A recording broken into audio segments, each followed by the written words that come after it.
এই মহিলাটির পেট থেকে জন্ম নিয়েছে শয়তানের বাচ্চা, যে মাংস খেতে পছন্দ করে তাও আবার মানুষের। এই মেয়েটির নাম তিয়া। তার বাবা প্রায় অনেক বছর ধরে শরীরে মরণ ব্যাধি ঘা নিয়ে ছটফট করে বেঁচে আছে। তিয়ার অন্য বোনপুত্রী যে কিনা গত 2 বছর ধরে নিখোঁজ। তার বোনকে সে খুঁজতে বের হলে তার সামনে যে অভিশপ্ত অতীতের বিষয়গুলো সামনে আসতে থাকে তা সত্যি গায়ে কাটা দেওয়ার মতো। তারপর কি হয় এর বেশি কিছু বলতে চাইছি না, শুধু বলবো এই ঘটনাটি আপনাকে একটু বোর করবে না।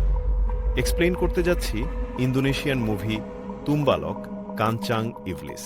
তো কি অবস্থা সবার? আমি আছি উসমান আপনাদের সাথে। আপনারা দেখছেন হন্টেড হেভেন। তাহলে চলুন বন্ধুরা, চলে যাওয়া যাক ভয়ানক দুনিয়ায়, যেখানে আপনার ভয় করবে। তার আগে চ্যানেলটি সাবস্ক্রাইব করে ফেলুন। একটা বাড়িতে একটা লাশকে সবাই সামনে রেখে তেলাওয়াত করছিল সূরা ইয়াসিন। লাশটা আসলে তিয়ার বোনপুত্রীর। তার বাবা ইউসুফ ঠিক তখনই হঠাৎ করে লাইট অফ হয়ে যায়। তিয়া লক্ষ্য করল যারা এতক্ষণ কোরআন তেলাওয়াতে মগ্ন ছিল তারা এক অদ্ভুত শব্দে জিকির করছে, কিন্তু সেটা কোনো ঈশ্বরের নয়। আসলে তার বোনপুত্রী গত 2 বছর ধরে নিখোঁজ। তিয়া ভীষণ আতঙ্কিত স্বপ্ন দেখে, তাই বাথরুমে চলে গিয়ে ঝরনাতে মাথাটা ঠান্ডা করতে থাকে। তখনই পেছন থেকে একটা আওয়াজ। বাহিরে এসে সে দেখতে পারে তার বাবা অদ্ভুত আচরণ করছে। সে কোনোভাবেই ইউসুফকে সামলাতে পারছিল না। ইউসুফ তাকে বলছিল, তোমাকে এখান থেকে চলে যেতে হবে মা। তিয়া তো কিছুই বুঝতে পারছে না। তখনই তার বাবা তার গলায় ধরে ফেলে, যেন এটা তার বাবা নয়, ভেতরে অন্য কেউ চলে এসেছে। সেটা এবার ভয়ঙ্কর কণ্ঠে বলছিল, তোকে কানজাং বেছে নিয়েছে। এটা বলে ইউসুফের ভেতর থেকে সেটা আবার চলে যায়। তার বাবা আবারও তাকে বলছিল, বাঁচতে চাইলে এখান থেকে চলে যাও মা। বোঝা যাচ্ছিল কোন একটা জিনিস ইউসুফকে অনেক কষ্ট দিচ্ছিল। তাছাড়া তার শরীরে ঘা ক্রমশ যন্ত্রণাদায়ক হয়ে যাচ্ছিল। তখনই টিয়া পেছনে চেয়ে দেখতে পারল একজন দাঁড়িয়ে রয়েছে, দেখতে খুবই ভয়ানক। সে বলে যাচ্ছিল, তোমার বোনকে খুঁজে বের করো, নয়তো তোমার বোন মারা যাবে। সে কি করবে বুঝতেই পারছিল না। ফোন করে কাউকে এখানে ডাকতে চায় সাহায্যের জন্য, কিন্তু ফোন থেকেও সেই একই আওয়াজ, তোমার বোনকে খুঁজে বের করো। এরপর আমরা জানতে পারি তিয়ার বোন পুত্রী সে আসলে নিখোঁজ হয়েছিল শহরে কলেজে পড়তে গিয়ে। আমরা তিয়াকে দেখতে পারি যে কিনা বাসে করে শহরে রওনা দিয়েছে, আর সে কলে কথা বলছিল হাসপাতালে, যেখানে তার বাবা ইউসুফকে সে ভর্তি করে এসেছে। সে বলছিল, আপনারা বাবার ঠিকঠাকভাবে খেয়াল রাখবেন, আশা করছি সব রকমের চিকিৎসা যেন হয়। কোন টাকা পয়সা দরকার হলে আমি পাঠিয়ে দেব তার হাতে। তখন আমরা একটা ছবি দেখতে পারি, যেখানে তার বোন শহরে এসে কোন বাড়িটাতে থাকতো সেটা দেখা যায়। তিয়ার গন্তব্য এখন সেই বাড়ি। বাস থেকে নেমে সে একটা লোককে জিজ্ঞেস করে এই বাড়িটার বিষয়ে। লোকটি বলল, হ্যাঁ তিনি চেনেন, ওই লোকের মোটরসাইকেলে করেই সে সেই বাড়িতে যেতে। শুরু করে যাওয়ার পর বাড়িটা দেখে তিয়া বুঝতে পারে এখানে আর কেউ থাকে না, অনেকদিন জঙ্গলে ভরে গিয়েছে। পেছনে থাকা লোকটা তখন তাকে বলে, আচ্ছা আপনি তো পড়তে এসেছেন তাই না? তাহলে ক্যাম্পাসের আশেপাশে আমি ভালো কোনো জায়গা আপনাকে দেখে দিতে পারি, যেখানে আরো অনেক ছাত্রছাত্রীরা থাকে। তিয়া রাজি হয়। সেখানে যাওয়ার পর আমরা দেখতে পারি বাড়িটা অনেক বিশাল। তিয়া বাড়ির সামনে থাকা কাজের ছেলে জানুকে জিজ্ঞেস করে যে এখানে কোন ঘর খালি পাওয়া যাবে কিনা। জানু তাকে ঘরের ভেতরে নিয়ে যায় মালিকের সাথে কথা বলিয়ে দিতে।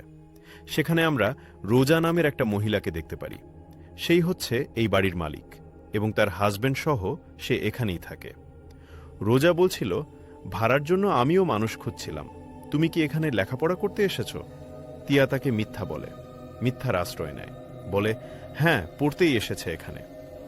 রোজার ব্যবহারটা সেখানে খুবই মনোমুগ্ধকর ছিল। তিয়াকে সে একটা রুম দেখায়। তিয়ার সেখানে একটা বিষয়ে অবাক লাগে, সেটা হচ্ছে এই বাড়িটা এত সুন্দর, কিন্তু রুমের বেতনগুলো খুবই অল্প। সেখানে রোজার হাজবেন্ড জেফরির সাথে তার পরিচয় হয়। তিয়ার জিনিসপত্রগুলো জানু যখন ঘরে নিয়ে যাচ্ছিল, তিয়া তাকে জিজ্ঞেস করে, তুমি কতদিন ধরে এখানে কাজ করছো? জানু বলে, আমি অনেক দিন ধরেই এখানে আছি। তিয়া তখন তার বোনের ছবিটা দেখিয়ে তাকে বলে, তাকে কি কখনো দেখেছ? এদিকে জানু সরাসরি না করে দেয়। তিয়া পাশে দেখতে পারে একটা আজব ধরনের দরজা। সে জানুকে জিজ্ঞেস করে যে, আচ্ছা এই দরজাটা দেখতে এমন কেন, ভেতরে কি রয়েছে? তখনই আমরা দেখতে পারি ভয়ঙ্কর একটা ছোট হাত, যে কিনা একটা ছোট্ট পুতুল দেয়ালের ওপাশ থেকে এদিকে রেখে দিল, যেন সেটা দেখে বলে, আচ্ছা, এই পুতুলটা কি আপনার? এটা বলে সেখান থেকে যেন উত্তর না দিয়েই চলে যায়।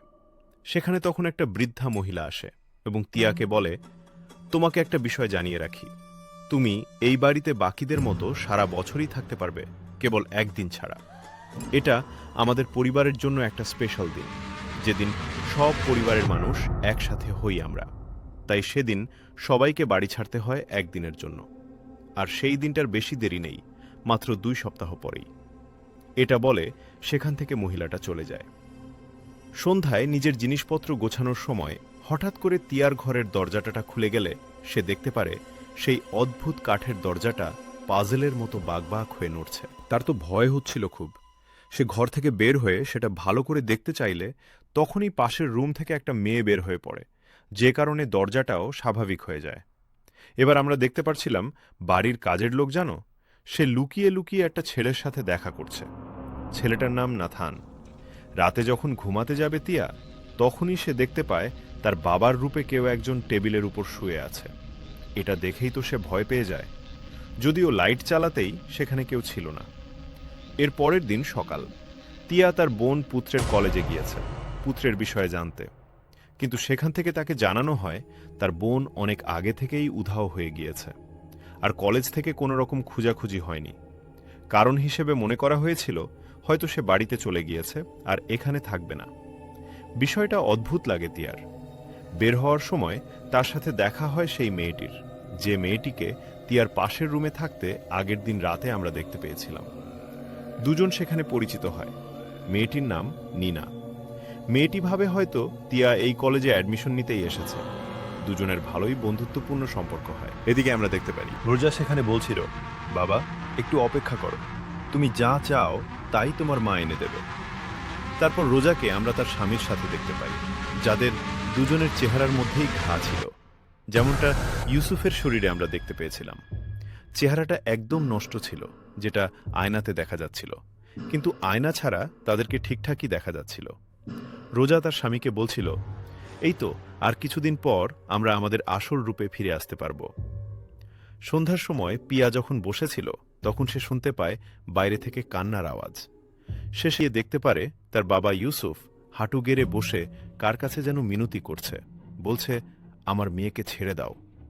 সে তো কিছুই বুঝতে পারছে না। সে যখন সামনে যায়, তখনই তার বাবাকে কোনো একটা অদৃশ্য শক্তি টানতে টানতে নিয়ে যাচ্ছিল। পেছন পেছন সে দৌড়ে গিয়ে দেখতে পারে দরজার সামনে জানু। জানু তাকে বলছিল, সময় থাকতে এখান থেকে চলে যাও। তখনই দরজাটাও লেগে যায়। সে তো খুবই ভয় পাচ্ছিল। নীনা সেখানে এসে তাকে ঠান্ডা হতে বলে। সে নীনাকে সবটা বলে এবং এটাও বলে যে জানু বাহিরে দাঁড়িয়ে আছে। কিন্তু নীনা দরজা খুলে কাউকেই সেখানে দেখতে পায় না। কিন্তু আমরা দেখতে পারছিলাম সত্যি সত্যি বাহিরে ছিল জানু। আর এই সব কিছুই খেয়াল করে দেখছিল আড়াল থেকে জেফ্রি। নীনা তিয়ার কাছে ভালো করে জানতে চায় যে তার কি হয়েছে, সে কেন এখানে এসেছে। তিয়া তখন বলতে শুরু করে সব ঘটনা। সে বলে তার বোন গত 2 বছর ধরে নিখোঁজ এবং তার বাবা অসুস্থ, হাসপাতালে ভর্তি রয়েছে। তিয়া তার বাবার ছবিও নীনাকে দেখায়। তিয়া যখন জানালা লাগাতে যায়, সেই ফাঁকে আমরা দেখতে পারছিলাম নীনা তার হওয়া তিয়ার বাবার ছবিটা নিয়ে নেয়, কিন্তু আবার এখান থেকে ডিলিটও করে দেয়। সেই ছেলেটির বিষয়ে বলছে তারা, যেখানে রোজা বলছিল, আমি নাথানকে দেখে নেব, তুমি জানুকে দেখো সে যেন নাথানকে সাহায্য না করে। এদিকে তিয়া যখন শুয়ে আছে, হঠাৎ করে তার ঘরের মধ্যে একটা চিঠি আসে। চিঠিটা আসলে পাঠিয়েছে নাথান। চিঠির মধ্যে লেখা ছিল, অভিশাপ এই জায়গা থেকেই শুরু, তাই বাঁচতে চাইলে অবিলম্বে এই জায়গা ছেড়ে চলে যাও। বিষয়টা তিয়ার কাছে রহস্যজনক লাগে। সে বাইরে বেরিয়ে নীনার কাছে যাবে, কিন্তু ঘরটা লাগানো, নীনা ভেতরে নেই। আমরা দেখতে পাই নীনা গাড়িতে করে কোথাও যাচ্ছে। তিয়া মাত্র পাওয়া চিঠিটার ছবি তুলে নীনাকে হোয়াটসঅ্যাপ করে। নীনা এরপর যায় তার কলেজেরই একজন প্রফেসরের কাছে। সেখানেই এই ঘটনার মূল থিমটা পরিষ্কার হতে শুরু করে। আসলে ইউসুফের ছবিতে নীনা একটা সিম্বল দেখতে পেয়েছিল, আর সেই সিম্বল সম্পর্কে জানতেই সে প্রফেসরের কাছে এসেছে। ছবিটা দেখার পর প্রফেসর জানায় এটা হলো কানজাং ইবলিশ, শয়তানের প্রতীক। তিনি বলেন 18 শতক থেকে এই পূজা শুরু হয়েছিল। এই পূজার মাধ্যমে মানুষ অমর হতে পারে এবং প্রচুর টাকা পয়সার মালিক হয়। এটা একটা কাল্ট নির্ভর প্রথা, এক ধরনের গোপন সংগঠন। প্রফেসরের গবেষণা অনুযায়ী অনেক ভালো মানুষও গোপনে এর সাথে জড়িত এবং শয়তানের উপাসনা চালিয়ে যাচ্ছে। তিনি আরও বলেন, যারা একবার এই সংগঠনে ঢুকে পড়ে তারা মৃত্যুর আগে বের হতে পারে না। ইউসুফের ছবিটা দেখে প্রফেসরের ধারণা সেও এই কাল্টের সাথেই যুক্ত ছিল। প্রফেসর তখন বলছিল, এই কাল্ট গ্রুপটা এদিকেই কোথাও রয়েছে, আর আমাদের কলেজ থেকে যেসব মেয়েরা মিসিং হয়েছে তারাও এর সাথে যুক্ত হতে পারে। কারণ শয়তানের পূজারীদের শয়তানকে খুশি করতে মানুষ বলি দেওয়ার প্রয়োজন হয়। এই কথাগুলো শুনে আমরা বুঝতে পারি তিয়ার বোনপুত্রী আসলে সেই শয়তানের পূজারীদের হাতেই বলি হয়েছিল। শুধু তাই নয়, কলেজের আরও যারা নিখোঁজ হয়েছে তারাও। এরপর প্রফেসর নিনাকে একটা ট্যাব দেয়। তিনি বলেন, এখানে একটা শব্দ পাবে শুনতে। শয়তানের পূজারীরা শয়তানকে ডাকার সময় এই শব্দটাই ব্যবহার করে। শব্দটার উচ্চারণ সেরেপ। নিনা তখন তিয়াকে সবকিছু জানানোর জন্য ফোন করে, কিন্তু কিছু বলার আগেই কলটা কেটে যায়। ঠিক তখনই আমরা দেখতে পাই নিনার পেছনে দাঁড়িয়ে আছে রোজা। সে ফিসফিস করে শয়তানকে ডাকার মন্ত্র জপছে, সেরেপ সেরেপ। এরপর নিনার সাথে কি হয় তার দেখানো হয় না। এদিকে তিয়া বুঝতে পারে এই বাড়িতে সে ভয়ঙ্কর বিপদে আছে এবং সেখান থেকে বের হতে চায়। কিন্তু ঠিক তখনই সে দেখে রোজা একটা গর্ভবতী মহিলাকে বাড়িতে নিয়ে আসছে। রোজা খুব ভালো ব্যবহার করছে সেই মহিলার সাথে। রাতে আশ্রয় পেয়ে মহিলা খুবই খুশি।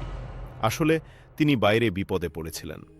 রোজা যখন তাকে নিয়ে ঘরে ঢোকে, তিয়া পেছনে ফিরে তাকিয়ে দেখে তার ঠিক পেছনেই দাঁড়িয়ে আছে রোজা। কিন্তু এটা কিভাবে সম্ভব? এত তাড়াতাড়ি এখানে এলো কিভাবে? তিয়া অবাক হয়ে যায়। রোজা তাকে বলছিল, এত রাতে ব্যাগ নিয়ে কোথায় যাচ্ছ?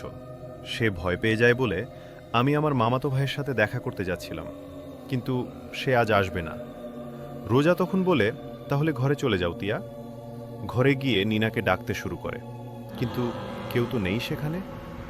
ঘটনার এই মুহূর্তে একটা ভয়ঙ্কর বিষয় আমরা দেখতে পারি জেফরি একটা মহিলার গা থেকে রক্ত মুছে দিচ্ছিল।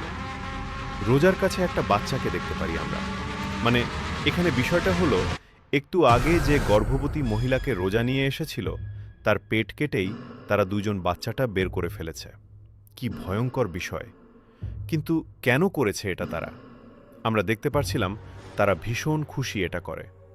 এরপর দেখতে পারি সেই মহিলার পেট থেকে বের করে বাচ্চাটাকে নিয়ে রোজা একটা দরজার সামনে গিয়ে রাখে আর বলে, দেখো বাবা, আমি কি পেয়েছি তোমার জন্য।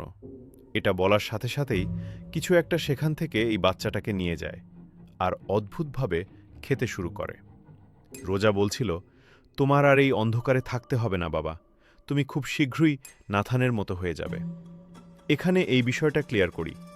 এখানে রোজা যাকে মানুষসহ অন্যান্য জন্তু জানোয়ারকে খেতে দিচ্ছে, এগুলো আসলে আর কেউ না, বরং তার বাচ্চাকে খাওয়াচ্ছে, যেটা কোনো স্বাভাবিক বাচ্চা না, একদম শয়তানের মতো। কিন্তু খুব শীঘ্রই তাকে মানুষ খাওয়ানোর জন্য সেটা নাকি স্বাভাবিক মানুষ হয়ে উঠবে। গল্প এগুলোই, আমরা এটার বিষয়ে ভালো করে বুঝতে পারব। এদিকে আমরা দেখতে পারি সেই বৃদ্ধা মহিলাটি সকল ছাত্রছাত্রীদেরকে এড়ি ছেড়ে দিতে বলছে আজকে, কেননা আজকেই সেই দিন যেদিন তাদের বড় পরিবার একত্রিত হবে। তিয়াকে এদিকে হসপিটাল থেকে কল দিয়ে জানানো হয় যে আপনার বাবা ইউসুফের অবস্থা দিন দিন খারাপ হচ্ছে, তার ক্ষতগুলোতে এবার পোকা বাসা বেঁধেছে। কিন্তু আমরা জানি না এটা কিভাবে হলো। জানালায় তখনই একটা আওয়াজ। তিয়া গিয়ে দেখতে পারে সেখানে নাথান এসেছে। তাকে বলছিল, আমাকে ফলো করো। বাহিরে নিয়ে গিয়ে বলছিল, তো আমি বলেছিলাম এই জায়গাটা তুমি ছেড়ে দিতে, কিন্তু কেন ছাড়লে না? তিয়া বলছিল, আমার এখানে প্রয়োজন রয়েছে, আর তুমি চিঠিতে কি অভিশাপের কথা বলেছে? নাথান বলে, ধীরে কথা বলো, এখানে সব কিছুর কান রয়েছে। আমি জানি তুমি তোমার বোনকে খুঁজতে এসেছ। তিয়া বলে, আমার বোন কোথায় থায়? নাথান তখন তাকে জানায়, তোমার বোন তো আগেই বলিদান হয়ে গিয়েছে, এমনকি এখন এটা নিনার সাথেও ঘটবে। তোমার মনে আছে এই বাড়িতে তোমাকে একটা লোক নিয়ে এসেছিল? সে কোনো সাধারণ লোক নয়, সে এভাবেই বাকিদেরকেও এখানে নিয়ে আসে বলি করার জন্য।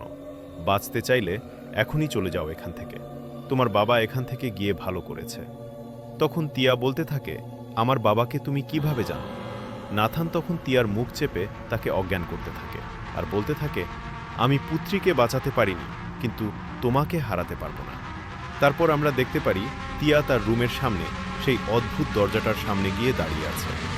সে নিজেকে আবিষ্কার করে একটা বাসের মধ্যে, অর্থাৎ নাথান তাকে এখান থেকে পাঠিয়ে দিচ্ছে এবং তার হাতে একটা চিঠি দিয়ে গেছে, যেটার মধ্যে লেখা, এখান থেকে চলে যাও আর স্বপ্নগুলো উপেক্ষা করো।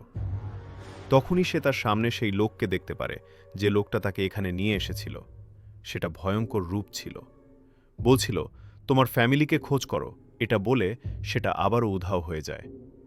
আমরা দেখতে পারছিলাম তিয়া তখন আবারও সেই বাড়িতে প্রবেশ করে, লুকিয়ে লুকিয়ে, কেননা এখানে আজ কোনো ছাত্রছাত্রী থাকা তার পারমিশন নেই। সে চলে যায় নিনার রুমে। সেখানেই স্বপ্নের মধ্যে তার বোন যে আলমারির দিকে তাকে দেখাচ্ছিল, সেই আলমারিটাই সে সেখানে পায়। সে আলমারিটা খুলে ভেতরে চেক করতে শুরু করে। ভেতরে কিছু না পেয়ে আলমারিটা সরিয়ে পেছনে এসে অনেকগুলো লেখা দেখতে পারে, যেখান থেকে সে জানতে পারে অদ্ভুত এক জিনিস। সেখানে লিখাছা ছিল যে কানজাং ইবলিশের সাথে যে একবার চুক্তি ভঙ্গ করে তার বংশ পর্যন্ত শেষ করে দেয় সেই শয়তান। আর এখানে সে আরও একটা বিষয় জানতে পারে, সেটা হচ্ছে তার বাবা ইউসুফ আর রোজার সন্তান হচ্ছে এই নাথান। মানে সম্পর্কে তার ভাই হয় নাথান, আর বর্তমানে রোজা আর জেফ্রি, যাকে অন্ধকারে পেলে পুষে বড় করছে। শয়তানের মতো দেখতে সেটা হচ্ছে জেফ্রি আর রোজার বাচ্চা। এদিকে আমরা দেখতে পারছিলাম ন্যাথন একটা ছুরি দিয়ে নিজেকে শেষ করার চেষ্টা করছিল। তখনই সেখানে তার মা রোজা আসে এবং তাকে বলে, তুমি তিয়াকে এখান থেকে বের করতে সাহায্য করছো, তাই না? এটা বলে তাকে গলায় টিপ দিয়ে কষ্ট দিতে থাকে। এদিকে তিয়া সেই ঘর থেকে বের হয়ে কিছু অদ্ভুত ভয়ঙ্কর শব্দ শুনতে পায়, তাই সে দৌড়ে গিয়ে রান্নাঘরে একটা ছুরি হাতে নেয় আত্মরক্ষার জন্য। সে চলে যায় রোজার রুমে। সেখানে গিয়ে সে তার বাবা আর রোজার একটা ছবিও খুঁজে পায়। তখনই সে আরেকটা রুমের ভেতরে ঢুকে পড়ে, যেটা একদমই অন্ধকার ছিল। এদিকে আমরা দেখতে পারছিলাম সেই অদ্ভুত দরজার ভেতরে রুমটিতে, যেখানে সেই বৃদ্ধ মহিলা সহ রোজা নিনার অবচেতন দেহ নিয়ে শয়তানের পূজা করছিল। সেখানে তখন শয়তানও হাজির হয়। অন্যদিকে তিয়া সেই ঘরের মধ্যে যেতেই হঠাৎ করেই ঘরে থাকা খেলনাগুলো চালু হয়ে যায়। সে তো খুবই ভয় পেয়ে যায়। অন্ধকারে তার ফোনের লাইটটা নিচের দিকে ধরতেই সে দেখতে পারে সেখানে একটা ভয়ঙ্কর শয়তানের বাচ্চা। এটা দেখে তো সে খুবই ভয় পাচ্ছিল। তখনই সেখানে এসে পড়ে রোজা এবং তাকে তার শয়তানি শক্তি দিয়ে কন্ট্রোল করে ফেলে। বলতে থাকে, না, তোমাকে বাঁচাতে চাইছে না, আর তুমিও সবকিছু জেনে গিয়েছ। এবার তোমাদের নিয়ে খেলবো আমি। এরপরে আমরা দেখতে পারি জেফ্রি ন্যাথন আর তিয়াকে একটা ঘরে নিয়ে বেঁধে রেখেছে জুলিয়ে। এদিকে আমরা দেখতে পারি সেই বৃদ্ধ মহিলাটা আর সেই ড্রাইভার লোকটা একসাথে কি যেন যুক্তি করছে। এদিকে আবার ন্যাথন কোনোভাবে জ্ঞান ফিরিয়ে আনে তিয়ার। ন্যাথন তিয়াকে বলতে থাকে, তুমি কেন যাওনি এখান থেকে? আমার মা রোজা তোমাকে এখানে বাঁচিয়ে রাখতে আনেনি। আমি তোমার বাবা ইউসুফ আর রোজার সন্তান। তোমার বাবা চলে যাওয়ার পর জেফির সাথে রোজার যে বাচ্চা, শয়তানকে কাজে লাগিয়ে, সেটা হচ্ছে আদিব, মানে সেই ভয়ঙ্কর বাচ্চাটা যেটাকে তুমি একটু আগে দেখতে পেয়েছ। আমিও হওয়ার পর ঠিক এমনই ছিলাম, কিন্তু অনেক অনেক মানুষের বলিদানের পর আমি স্বাভাবিক মানুষে রূপান্তরিত হয়েছি। রোজা আর জেফ্রি তাদের সেই সন্তানকেও মানুষের রূপ দিতে প্রতিনিয়ত মানুষদের বলিদান করছে শয়তানের কাছে। এদিকে আমরা দেখতে পারি জানুকে সেই বৃদ্ধা মহিলাটি বলছে, তুমি আমার একটা কাজ করে দাও, নাথানকে অবিলম্বে মুক্তি দাও, আমরা এই সিদ্ধান্ত নিয়ে নিয়েছি।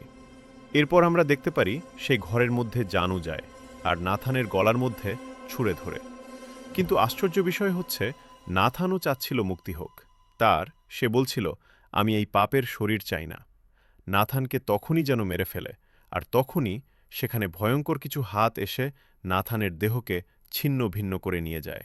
এসব চোখের সামনে দেখে তো খুবই ভয় পেয়ে যায় টিয়া। এদিকে আমরা সেই গোপন কক্ষে দেখতে পাচ্ছিলাম যেখানে শয়তানের পূজা করছিল নাথানের মা। কিন্তু নাথানের মৃত্যুতে সে অনেকটা দুর্বল হয়ে যায়, কিন্তু সে বুঝতে পারে না নাথান মারা গিয়েছে। সে শুধু বুঝতে পারে নাথানের কিছু একটা হয়েছে। এরপর আমরা দেখতে পারি এই বাড়ির সকল পরিবার এক হয়েছে। অর্থাৎ বন্ধুরা, এখানে আমরা যাদেরকেই দেখতে পাচ্ছি তারা সবাই শয়তানের পূজারী। এদিকে জানুতিয়াকে বেঁধে রেখেছে। সেখানে সেই লোকটি যায় যে লোকটি তাকে এখানে এনেছিল। সেখানে সে বলতে থাকে, তোমার বাবা ইউসুফ আর রোজা তারা ছিল শয়তানের পছন্দের অনুসারী। তোমার বাবা আর রোজা মিলে চির যৌবন এবং টাকা পয়সার জন্য শয়তানের অনুসরণ করতে শুরু করে, আর সেগুলা পেয়েও যায়, কিন্তু রোজা সেখানে লোভী হয়ে যায়। তার আরও স্বার্থ হাসিলের জন্য সে শয়তানকে বেশি বেশি পূজা করতে শুরু করে, যেটা পছন্দ হয় না ইউসুফের। সে আর চাচ্ছিল না শয়তানের পূজা করতে। তখন সে রোজাকে ছেড়ে দেয় আর তোমার মাকে বিয়ে করে, সুখে থাকতে চায়। কিন্তু কানচেং ইবলিশকে একবার যে পূজা করেছে তার আজীবন পূজা করে যেতেই হবে, এটাই নিয়ম। আর তাই তোমার বাবার শরীর তখন থেকেই পৌঁছতে শুরু করে। তোমার বোন পুত্রীকেও এখানে আমি নিয়ে এসেছিলাম যেন সে শয়তানের পূজা করে, কিন্তু সে না মানার কারণে তাকেও ভুলে হতে হয়েছে। এবার তোমার পালা। তোমাকে এখানে নিয়ে আসা হয়েছে শয়তানের পূজা করতে। রাজি হবে কিনা এটা তোমার ব্যাপার। আমরা দেখতে পারছিলাম তিয়া কিছুই বলতে পারছিল না। পাশে সে চেয়ে দেখতে পায় তার বাবা ইউসুফ সেখানে বসে আছে। ইউসুফ তাকে বলছিল, মা, তুই রাজি হস না, রাজি হস না। এদিকে আমরা দেখতে পারি সেই শয়তানের অনুসারী গ্রুপ নিনার দেহকে একটা টেবিলের মধ্যে রেখে তারা সেখানে শয়তানের পূজা শুরু করে, শয়তানকে ডাকতে শুরু করে। তখনই আমরা দেখতে পারি সেখানে উড়ে উড়ে গানজেং ইবলিশ উপস্থিত হয় আর নিনার ভেতর থেকে আত্মাটা বের করে নেয়। সাথে সাথে নিনার যৌবনও চলে যায়। রোজা আর জেফ্রি বুঝতে পারে এবার তারা হয়তো নতুন যৌবন ফিরে পাবে, চেহারা ভালো হয়ে যাবে, তাদের সন্তানও স্বাভাবিক মানুষ হয়ে যাবে। কিন্তু কিছুই হলো না। তখনই আমরা দেখতে পারি তিয়ার শরীর শূন্যের মধ্যে ভেসে সেখানে আসছিল, যেখানে সেই বৃদ্ধা মহিলাটি শয়তানকে বলছিল, তানজ্যাং, আপনি যা চান আমরা সম্মানের সাথে তা আপনাকে প্রদান করার চেষ্টা করি, আপনি তাকে গ্রহণ করুন। রোজা তো বুঝতে পারে তাদের সাথে বিশ্বাসঘাতকতা করেছে এই বৃদ্ধা। তখন সে তার ভেতরে থাকা শয়তানি শক্তি দিয়ে বৃদ্ধাটাকে আঘাত করতে চায়, কিন্তু কোন কাজই হচ্ছিল না। শয়তান তখন সরাসরি তিয়ার শরীরের ভেতরে ঢুকে পড়ে। রোজা আর জেফ্রি আত্মাকে বের করে তার ভেতরে নিয়ে নেয়, এবং তখনই তাদের বডিগুলো কিছু ভয়ঙ্কর হাত এসে টুকরো টুকরো করে নিয়ে চলে যায়। সবাই তখন সেখানে তিয়াকে পূজা করতে শুরু করে, করবেই তো, কারণ তার ভেতরেই রয়েছে এখন কানজ্যাং ইবলিশ। শেষে আমরা দেখতে পারছিলাম তিয়ার বাবা ইউসুফ একটা মুচকে হাসি দিয়েছে এবং নিজে নিজেই ছুরি দিয়ে নিজেকে শেষ করে ফেলে, আর তার শরীরটাকেও শয়তানের কতগুলো হাত এসে নিয়ে যায়। ঘটনার শেষ অংশে আমরা দেখতে পারি তিয়া এবার সেই বাড়ির মালিক হয়েছে এবং নতুন যুবতী মেয়েদেরকে বাসা ভাড়াদা দিচ্ছে। আর এভাবেই ঘটনাটি শেষ হয়, কিন্তু ছোট ছোট অনেকগুলো প্রশ্ন রেখে যায়।